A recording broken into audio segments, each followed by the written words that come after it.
My girlfriend broke up with me after 8 years, but she thought I would still help her financially. I cut her off and watched karma destroy her life. Hey, Reddit.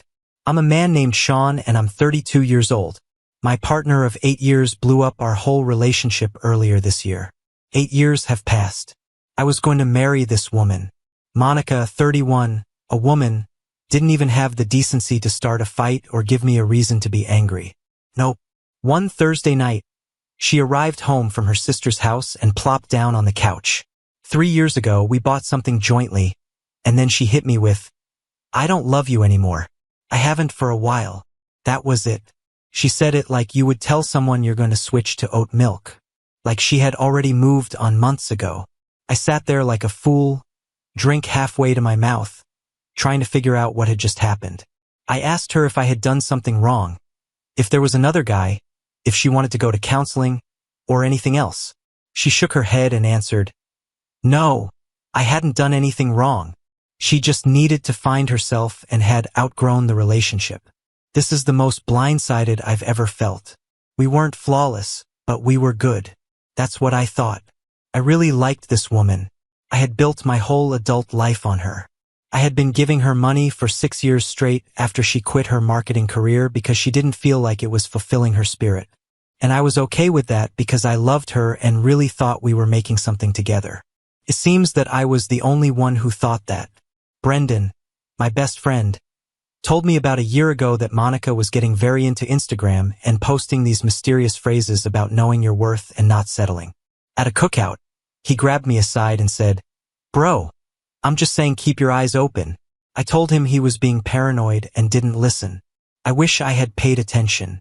I was sitting across from this woman I'd been with for years, and she was acting like she was doing me a favor by breaking up with me. She seemed peaceful, even relieved, as if she'd been dragging this decision about for months and was glad to finally let it go. I asked her again if this was really what she wanted and if there was anything I could do. She nodded and said, "Yeah, this is what I want. I need space to grow." I was paying for everything in her life, and she needed space to grow. That's when I knew there was nothing else to say. I wasn't going to beg someone to stay if they didn't want to. That's not how I do things. I instructed her right away to pack a suitcase and go stay with her sister Christine. I wanted some time to think, but I couldn't do it with her there behaving like we had just agreed to go to a new restaurant. She didn't like that at all. She lost her cool and demanded why she had to be the one to go. She said that was her home as well. I told her again that she was the one who was ending things, not me. After that, I asked for the key to her residence. That definitely got her going. She started talking about how I was being bossy and mean, but after a lot of back and forth, she finally threw the key on the table. It was strange to see her pack. 8 years together, and she packed her bags in 20 minutes. "I hope you can be mature about this," she remarked to me before she went. I just stared at her. After that, she left without saying anything further. I was in the living room with Brendan on FaceTime that night. He didn't say, "I told you so," but I could tell by the look on his face. He asked, "What are you going to do?"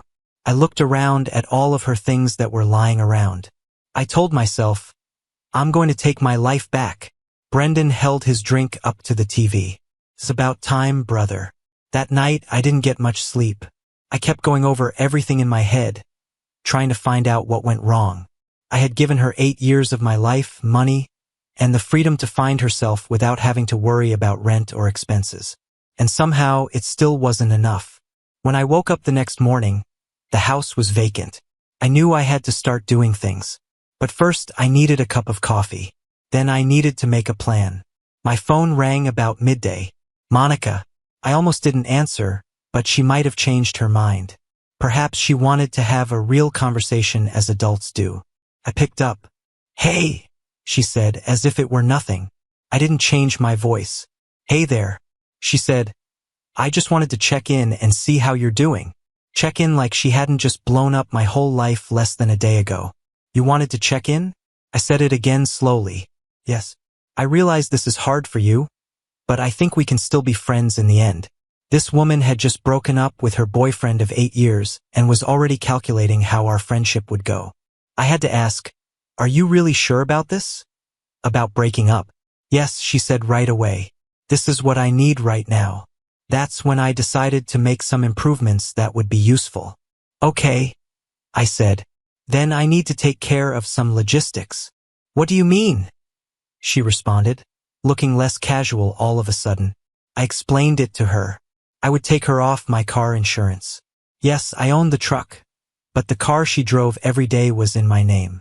This meant that I had to cancel the phone plan that was in my name and close the joint checking account where my paychecks went. I wasn't trying to get back at you. It was just common sense. Why should I keep paying for everything if we weren't together anymore? What? Are you really saying that?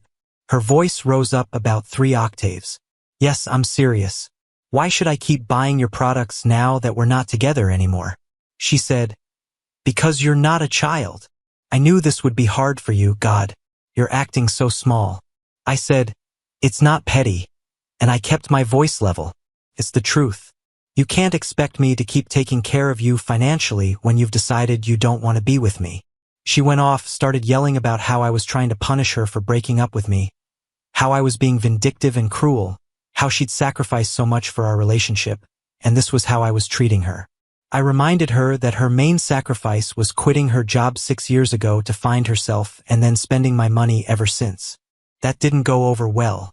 She called me a jerk and hung up. Over the next few days, I actually followed through. The first stop was the insurance company, removed her from my policy. Then I went to the phone store and canceled her line.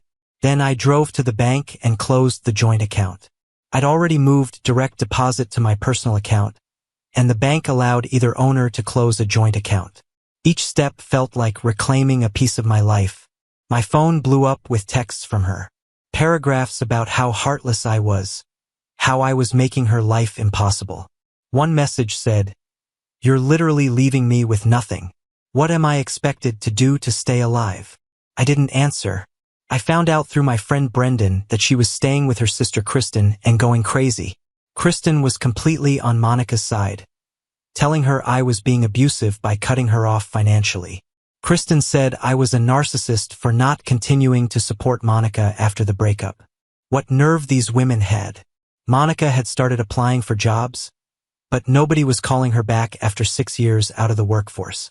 Her resume was basically a crime scene. A week after the breakup, she called again from Christine's phone. I almost didn't answer, but I decided to get it over with. "I need to talk to you about the car," she said. "No, hello? Straight to business. What about it? Please let me utilize it. Just until I can get back on my feet and save up for my own." I chuckled. I really did. "You want to borrow my car? You have your truck," she remarked. That made sense. "You don't need both. I need to take an Uber to job interviews." "Are you serious right now? Do you have any idea how much that costs?" I claimed it wasn't my problem. "You wanted to break up. You wanted to be free. Well, being independent means you have to find your own way to get around." She screamed, "You're such a jerk. I can't believe I spent 8 years with someone so cold. You didn't waste anything. For 6 of those years, you didn't have to pay. The journey is done now." She hung up on me again. I had cut off all of our financial ties by the end of that week. I owned the automobile. The phone call was cut off. The account at the bank was closed. That weekend, Brendan came over. We sat outside on my back porch. He asked, "How are you?" I thought about it.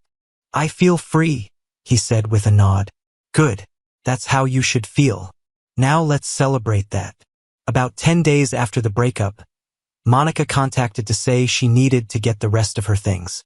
I wasn't thrilled about seeing her again, but I wanted her belongings out of my house, so I agreed. Told her to come by on Saturday afternoon. She showed up at 2 with Kristen and Toe for moral support. Kristen gave me this disgusted look the second I opened the door, like I was something stuck to her shoe. "Shawn," she said coldly. I just nodded at her and stepped aside to let them in. I kept the door open and stayed in the living room so there wouldn't be any "he locked me out" drama. Monica walked past me without a word and headed straight to the bedroom. I heard drawers opening and closing. Kristen stayed in the living room, arms crossed, staring at me like she was my prison guard. "You know you're handling this really poorly," she said after a minute. Am I? Yeah. Monica's really struggling right now, and you're just making it worse. She ended things, Kristen. Not me. That doesn't mean you get to be cruel about it. I just stared at her. The mental gymnastics these two were doing could win gold medals. I'm not being cruel. I'm just not funding her lifestyle anymore. You're being a jerk, Kristen said. Then she walked toward the bedroom to help Monica pack. I stayed in the living room scrolling on my phone, waiting for this to be over. After about half an hour, Monica came out pulling a suitcase and carrying my laptop under her arm. My laptop? Whoa, what are you doing with that? I asked, standing up. I'm taking it, she said matter-of-factly. I use it all the time for job applications. That's mine. I bought it. You have your work laptop? She countered. You don't need this one. Doesn't matter if I need it or not. It's mine. Put it back. Kristen stepped between us.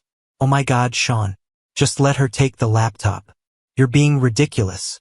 I'm being ridiculous. I looked at Kristen, then back at Monica. You're literally trying to steal my stuff and I'm the ridiculous one. It's not stealing, Monica said, her voice getting louder. We were together for 8 years. This stuff is basically shared property. No, it's not. I paid for it with my money. That makes it mine. That's when I noticed the suitcase looked way too full. I walked over and unzipped it before either of them could stop me. Sure enough, it was packed with stuff that wasn't hers. My wireless headphones, the nice set of kitchen knives I'd bought last year, my Nintendo Switch and games, a designer watch my parents had given me for my 30th birthday, even some of my clothes. I started pulling things out one by one. Want to explain this? Monica's face turned red. Those are things I gave you. You gave me my own watch that my parents bought me. That's impressive. I'm talking about the other stuff. The headphones I bought on Amazon. The knives I got at Williams-Sonoma. My own gaming system. I held up a hoodie. My college hoodie from a school you didn't even go to? Kristen jumped in. She uses those things all the time. You're seriously going to fight over every little item? Yeah, Kristen, I am, because they're not hers to take. Monica started crying. Right on cue. The waterworks started and she went into this whole speech about how heartless I was being. How after 8 years together, I was nickel and dying her over a few items. How she couldn't believe I'd changed so much. I stood there holding my watch and my headphones, feeling absolutely nothing. You can take your stuff, but everything else stays here. You're unbelievable, Kristen replied. She's right. You have changed. The old Shawn would never act like this. The old Shawn was an idiot. I said, and that version's retired. Monica looked at Kristen with this dramatic, wounded expression. Then back at me. I hope you're happy with yourself, she said through tears. I'm getting there, I replied. They spent another 20 minutes repacking the suitcase with only her actual belongings.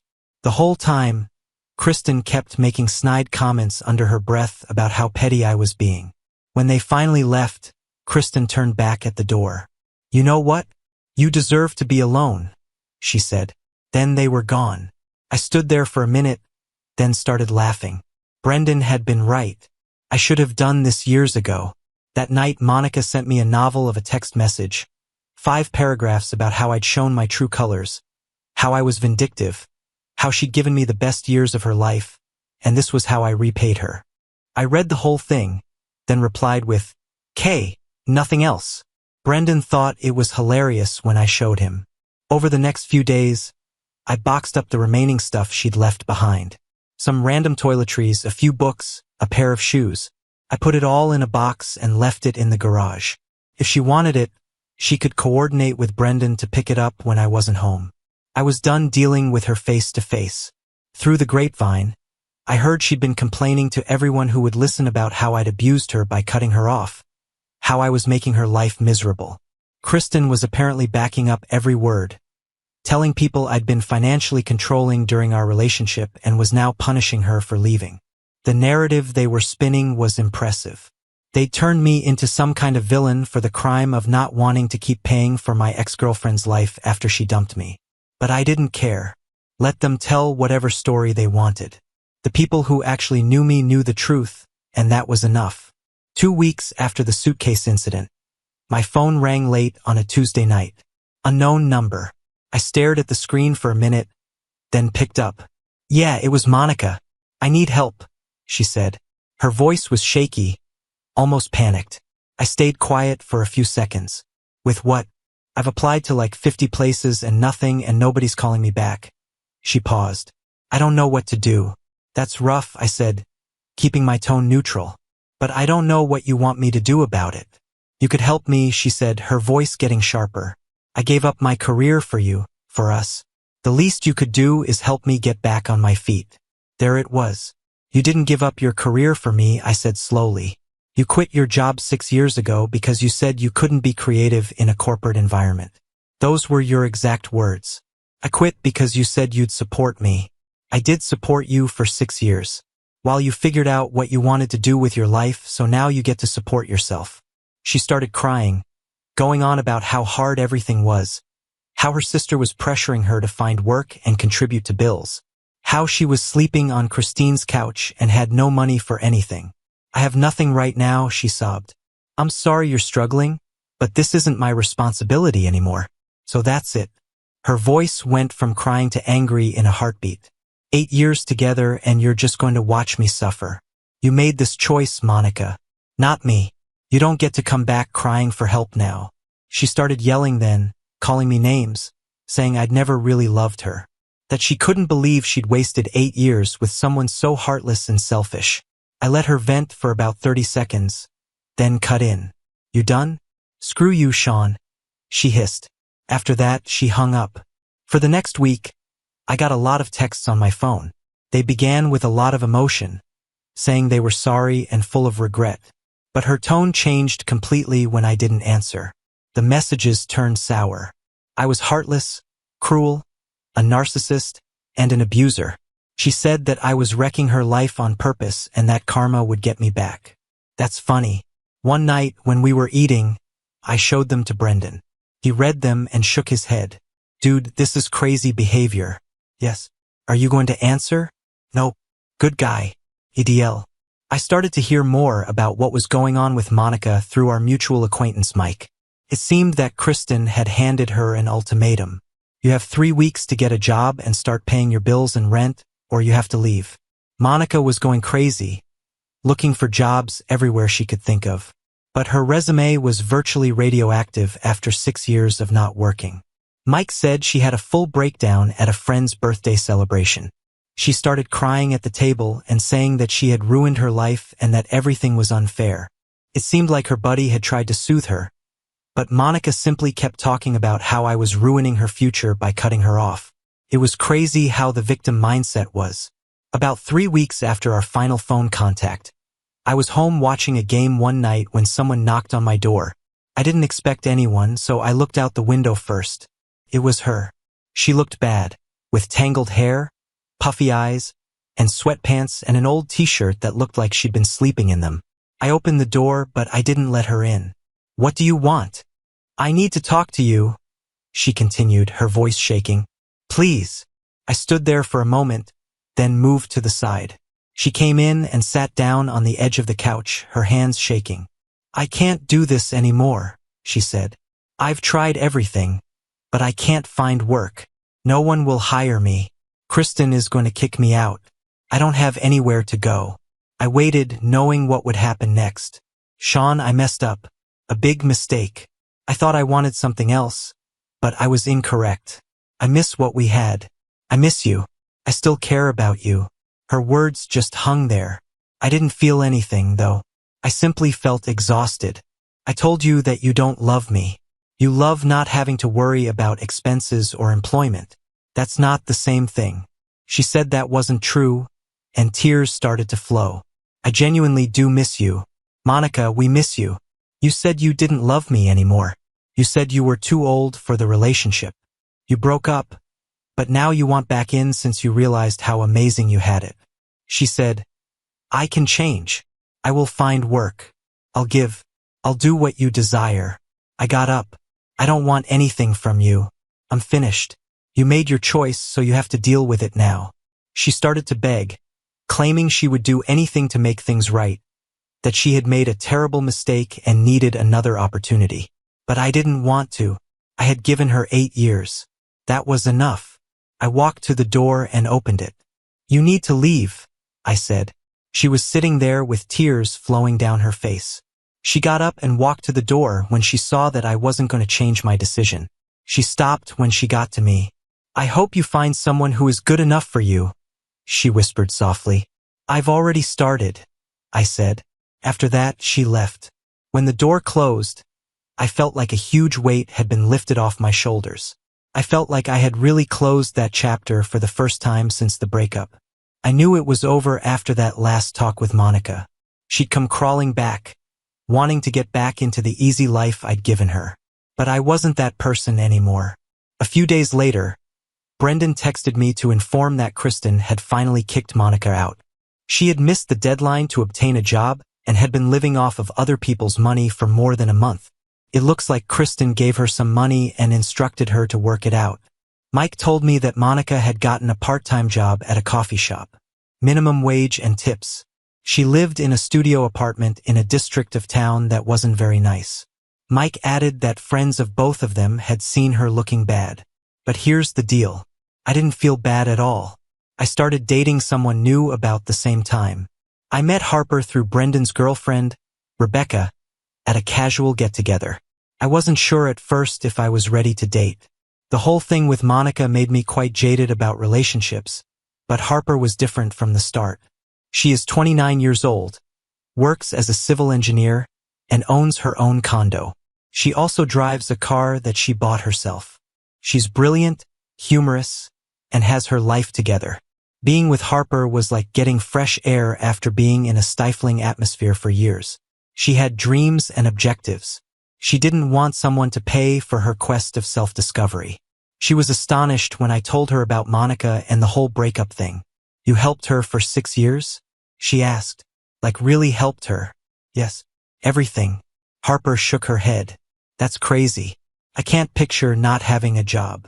I go crazy. I stated that because you're a grown-up who can do things. She laughed. That's a fair point. Things with Harper proceeded along at a good speed. No problems. Two folks were just getting to know each other and seeing what happened. Brendan said yes right away. Dude, this one is a keeper. He was right.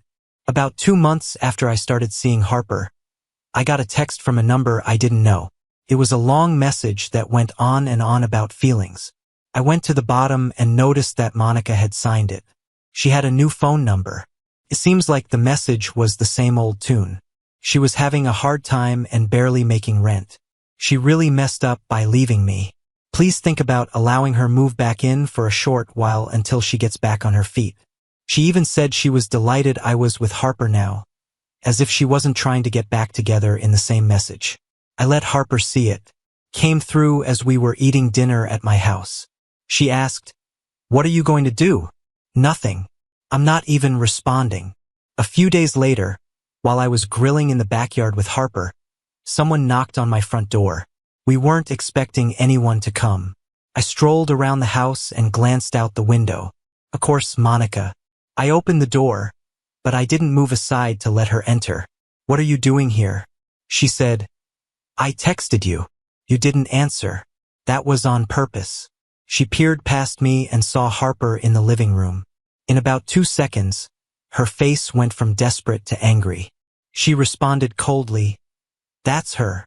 What do you want, Monica?" She turned to look at me, and her eyes filled with tears. "Right on time. I need to talk to you alone. There's nothing to talk about that's private. You can either say what you need to say or leave." She looked at Harper again and then at me. "Okay, I need help. I can hardly afford to live. I don't make enough money at work. I owe rent. I don't know what else to do. Get a second job. Work things out.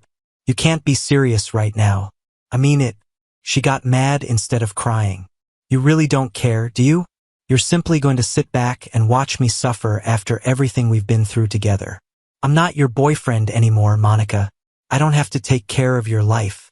You made that extremely plain when you broke up." Again, she looked at Harper. "You've already found someone else to take my place." That was quick.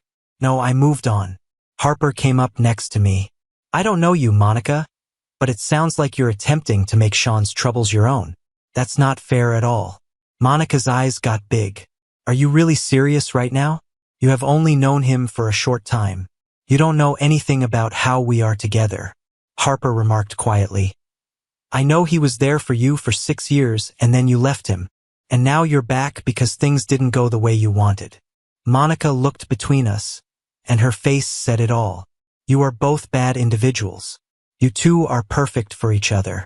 I said, thanks for that. Then I shut the door. He just shut it in her face while she was yelling. Harper and I stood there for a second as Monica yelled something through the door. Then footsteps and then nothing. That was a lot of fun. Welcome to my life, Harper remarked with a smile. I'm not that easy to scare off. That night, Brendan called and laughed. Monica must have texted Kristen right after she left my house. Kristen then sent a text to one of our common friends complaining about me and Harper. The tale they were saying was that Monica had broken up with Harper and me because we had been having an affair the whole time. The new story was great, but I didn't care. My life was better than it had been in a long time. I had a woman who really helped the connection. Monica could tell whatever story she wanted. I was done being a part of her story. About 3 months after that second fight at my place, I had almost forgotten about Monica. It was nice to live with Harper. We went to Colorado together, met each other's families, and spoke of living together in the future. Harper had become good friends with Brendan and his girlfriend Rebecca. My life had changed completely. But one night, Brendan called with news. You won't believe what happened to Monica, bro. I said that I didn't care what happened to Monica, but I was interested. You can trust me. You need to hear this. It looks like Monica started seeing someone else approximately a month after she came to my house for the second time. Adrian, a guy who was all over her Instagram. Designer clothes, a collection of expensive watches, and images in front of fancy cars are all part of it. She must have thought she had won the lottery. But Adrian wasn't who he said she was. Not at all. At first, everything seemed wonderful from the outside. He was giving her a lot of things, taking her to fancy restaurants, and flying her to Miami and Vegas for the weekend. She kept posting about it. In the comments, Kristen was getting her excited. But this is where it gets good. Adrian had no money at all. The fashionable outfits, whether they were real or fake, and the cars, which were either hired or borrowed from friends for picture shoots. The travels were paid for with maxed-out credit cards and personal loans. The bogus watch collection is fake as heck. The man was running a full-blown scam. Brendan's girlfriend Rebecca had kept in touch with Kristen, who liked to brag about how great Monica was doing now. But then the tale began to change. Monica had been asked for money by Adrian. At first, it was only little bits like 100 here and 50 there. He'd tell a story about how his money was tied up in investments or waiting for a large contract to conclude. Then it got worse. He persuaded her they could use a credit card together to create their future, and she agreed to open one in her name. She totally fell for it, established a card with a $10,000 limit and gave it to them. It was full in 3 weeks.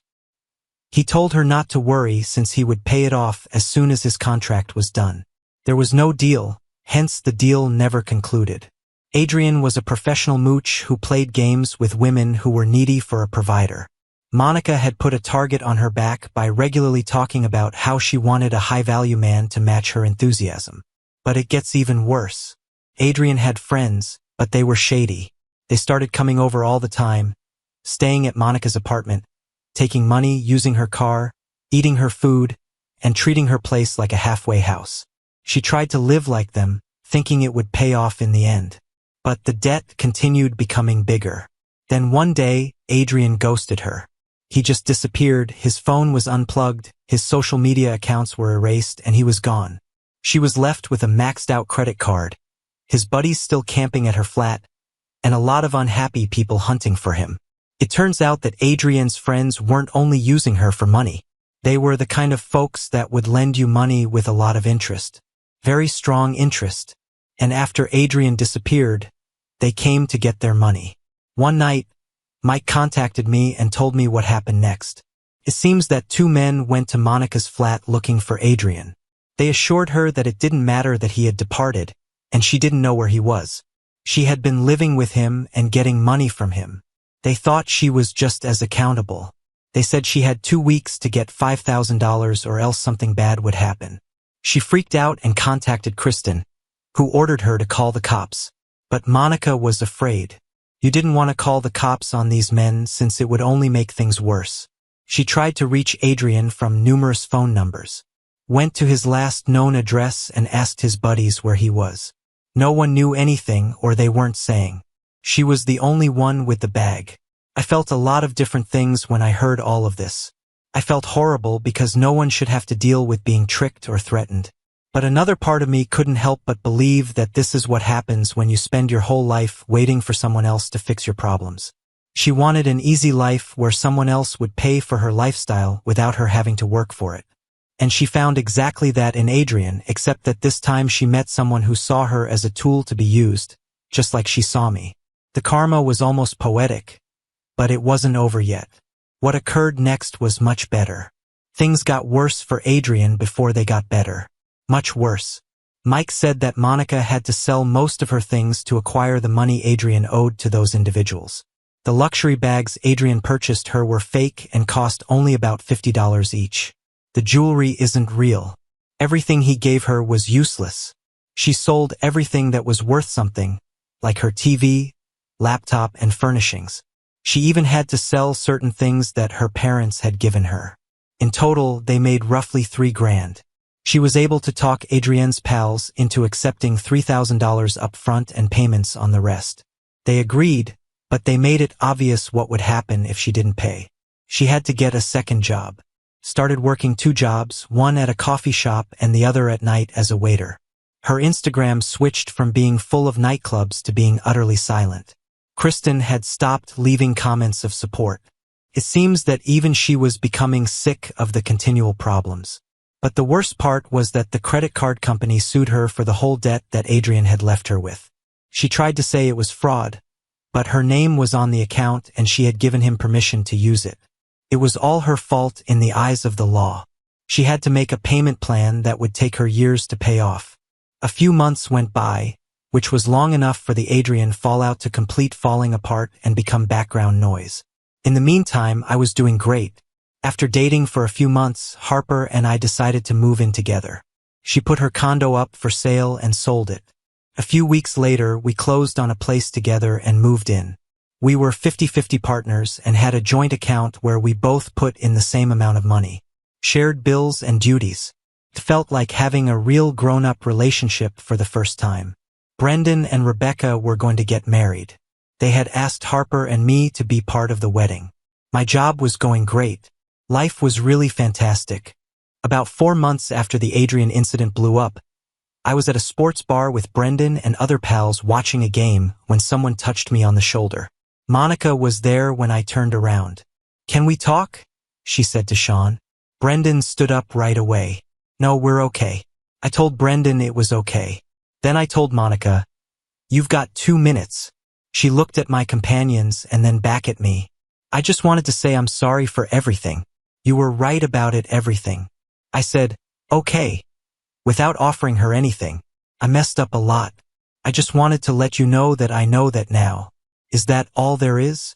She seemed angry. "That's all you need to say." "Monica, what do you want me to say?" "I just wanted to let you know that I knew what I lost." I said, "I don't care what you realize.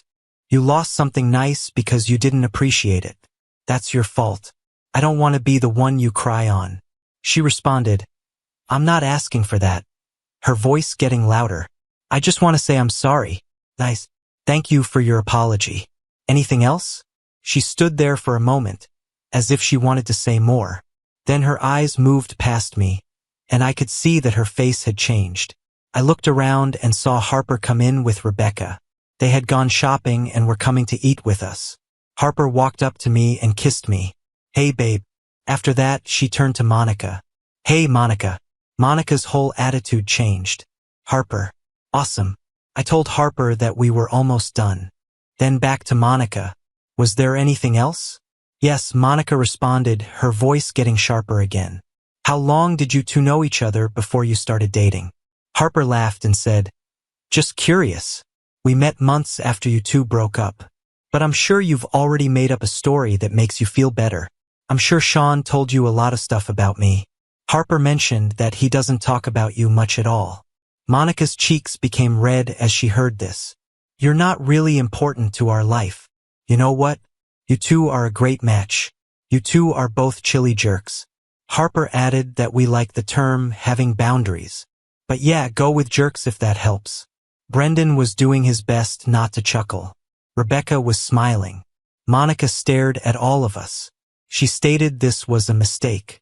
I should have known better than to think you would do anything. Maybe. I said yes.